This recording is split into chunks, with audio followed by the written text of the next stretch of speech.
Hey there, English learners. Welcome back to English Mastery Podcast. I'm Maya. And I'm Jordan.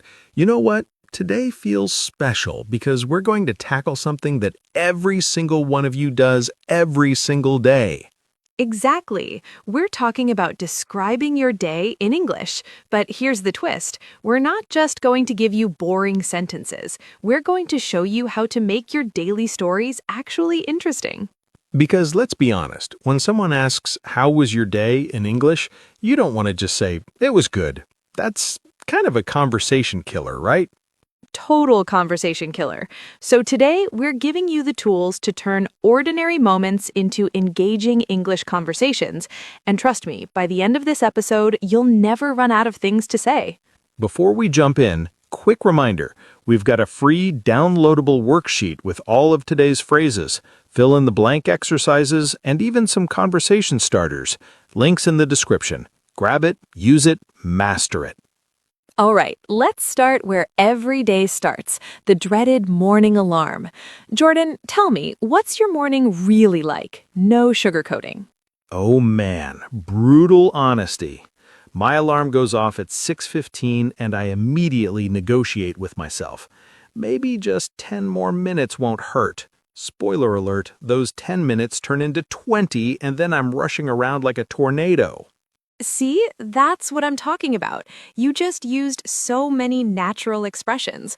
Goes off, negotiate with myself, rushing around like a tornado. These make your English sound authentic, not robotic. Exactly. And listeners, notice how I didn't say, "My alarm rings at 6:15 and I wake up." Boring. Instead, I painted a picture. That's the secret. So here's a pro tip. Instead of saying, I wake up, try phrases like, I drag myself out of bed, I finally pry my eyes open, I hit the snooze button 3 times before giving up. Yes, and morning routines are perfect for practicing sequence words. First, I stumble to the bathroom. Then, I splash cold water on my face to shock myself awake. After that, I make the most important decision of the day, coffee or tea. Coffee, obviously, but I love how you used stumble instead of walk and splash instead of wash. Those vivid verbs make everything more interesting.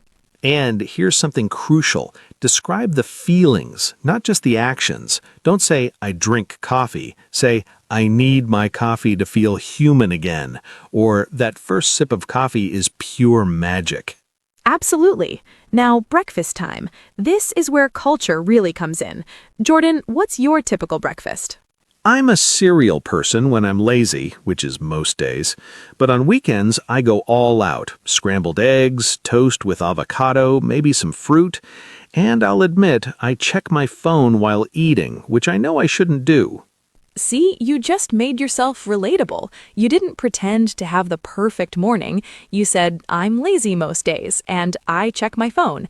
That's honest, and honesty makes conversations flow. For our listeners, here are some breakfast phrases you can use. I grab a quick bite before heading out. I skip breakfast when I'm running late. I meal prep on Sundays, so I just reheat something. I'm trying to eat healthier, so I've been having smoothies. Love it. Now comes the part that either makes or breaks your day, getting ready and the commute. Maya, you take the subway, right? Oh yes, the New York subway experience. It's an adventure. Some days it's smooth and I get a seat and listen to podcasts. Other days it's packed like sardines in a can and I'm holding on to the pole for dear life while someone's backpack is in my face. Packed like sardines in a can. Perfect idiom. And notice how she said, holding on to the pole for dear life. That's dramatic, visual, and memorable. That's exactly how you should describe things. And here's a vocabulary boost for commuters. The train is delayed again, not the train is late. I barely made it when you catch it just in time. I missed my stop because I was zoned out. The morning rush is insane. I drive to work, and let me tell you, traffic is my arch nemesis. Some mornings I'm singing along to music, feeling great. Other mornings I'm stuck in gridlock, watching the minutes tick by, knowing I'll be late. Gridlock, tick by, arch nemesis, all fantastic vocabulary. You see how Jordan's not just saying there's traffic, he's making you feel it. Now, work or school. This is where you spend most of your day, so you need lots of ways to describe it. Let's start with the vibe check. Maya, how would you describe your typical work day? It varies wildly. Some days I'm in back-to-back meetings, barely time to breathe. Other days it's quiet and I can focus on projects. And then there are the chaotic days where everything goes wrong. Technology fails, deadlines move up, and I'm putting out fires left and right. Back-to-back meetings, putting out fires, these are real workplace expressions that native speakers use constantly. Listeners, write these down. Here are more work phrases. I'm swamped with work, very busy. I'm catching up on emails. I had a brainstorming session with my team. I'm on a tight deadline. I'm juggling multiple projects. For students, you can adapt these. I'm buried in assignments. I aced my test. Or I bombed my test. I'm cramming for exams. I zoned out during lecture. I collaborated with classmates on a group project. And don't forget to describe your feelings about work or school. I'm feeling burnt out. I'm motivated today. I'm dreading that presentation. I'm excited about this new project. Now the moment everyone waits for, lunch break. This is prime conversation territory because everyone eats and food is universal. Lunch is sacred to me. I either bring leftovers from home, usually something I batch cooked on Sunday, or I venture out with coworkers to explore new spots nearby. Batch cooked, venture out, explore new spots. Maya's making lunch sound like an adventure, not just I eat food. Try these lunch expressions. I'm ordering takeout today. I meal prepped this week. We're trying that new Thai place. I'm grabbing something quick. I'm treating myself to something fancy. And use lunch to practice food vocabulary. Instead of I eat chicken, say I'm craving chicken curry, or I devoured a chicken sandwich in 5 minutes because I was starving. Then comes the afternoon slump. Jordan, how do you handle that post-lunch energy crash? Oh, the infamous 2 p.m. crash. I usually need another coffee, maybe take a quick walk around the block to get some fresh air. Sometimes I do a few stretches at my desk because sitting all day is brutal. Great descriptions. The infamous 2 p.m. crash. Get some fresh air. Sitting all day is brutal. These phrases show personality. Afternoon vocabulary. I'm losing steam, getting tired. I'm powering through, continuing despite being tired. I'm counting down the hours until I can leave. I got my second wind, suddenly feel energized again. And then, finally, the workday ends. But here's where it gets interesting. What you do after work defines your work-life balance. Jordan, what's your evening routine? Honestly, it depends on the day. Sometimes I go straight to the gym because I need to burn off stress. Other times I'm exhausted and just want to crash on the couch and binge watch something mindless. Burn off stress, crash on the couch, and binge watch. Perfect evening vocabulary. You're being real, and that's what makes good English conversations. Evening activities you can describe. I hit the gym after work. I'm catching up with friends over drinks. I'm running errands I didn't have time for. I'm taking a cooking class on Tuesdays. I'm just decompressing at home. For me, evenings are about balance. I try to do something productive, like reading or practicing a new skill, but I also give myself permission to just relax. Maybe I call my family, scroll through social media, or watch a show. And that's the key, balance. You don't have to be productive every second. Saying, I'm just chilling tonight is perfectly valid English and perfectly valid life choice. Dinner time! This is another great conversation topic. Jordan, what's your dinner situation?